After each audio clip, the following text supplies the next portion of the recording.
So the question is, the reading of pressure meter attached with a closed pipe is 4.5 into 10 power 4 Newton per meter square. On opening the valve, water starts flowing and the reading of pressure meter falls to 2 into 10 power 4 Newton per meter square. The velocity of water is found to be root v meter per second. Then the value of v is. तो simple सी बात है बेटा, कहा क्या गया है question में, पहले वो समझते हैं कि आपको एक पाइप दिया गया है, ठीक है, इस प्रकार से, ठीक है, ये इस प्रकार से कोई पाइप है, यहाँ पर आपको पहले बंद कर रखा है, ठीक है। जब पाइप आपने बंद कर रखा है तो इस टाइम पे प्रेशर कितना है, ये 4.5, तो उसको मैं P1 मान लेता हूँ, ठीक है। और जब पाइप बंद है तो इस वाटर की वेलोसिटी कितनी होगी भाई, जब पाइप बंद है तो वाटर फ्लो होगा नहीं, यानी इस टाइम पे जो वेलोसिटी होगी वो कितनी हो जाएगी, आपकी 0 हो जाएगी, ठीक।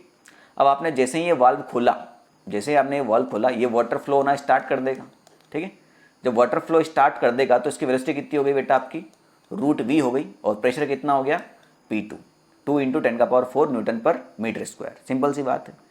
अब यहाँ पर देखो, इसके बाद तो ये प्रोजेक्टाइल मोशन ही करेगा वाटर, है ना, सिंपल सी बात है, ठीक है।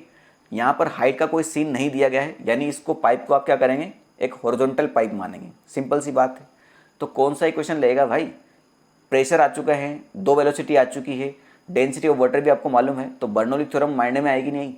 तो बर्नौली थ्योरम क्या बोलती है, P plus rho g h plus half rho v square is equal to constant.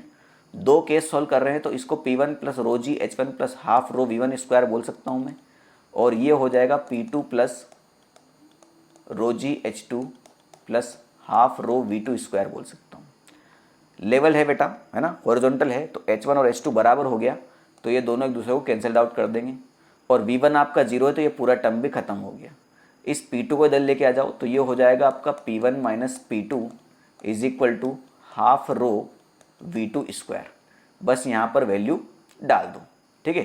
तो P1 कितना है, ये है 4.5 इंटू 10 का पावर 4, और वो है अपना 2 इंटू 10 का पावर 4, तो यहाँ से 10 का पावर 4 कॉमन ले लेते हैं अपन, ठीक है।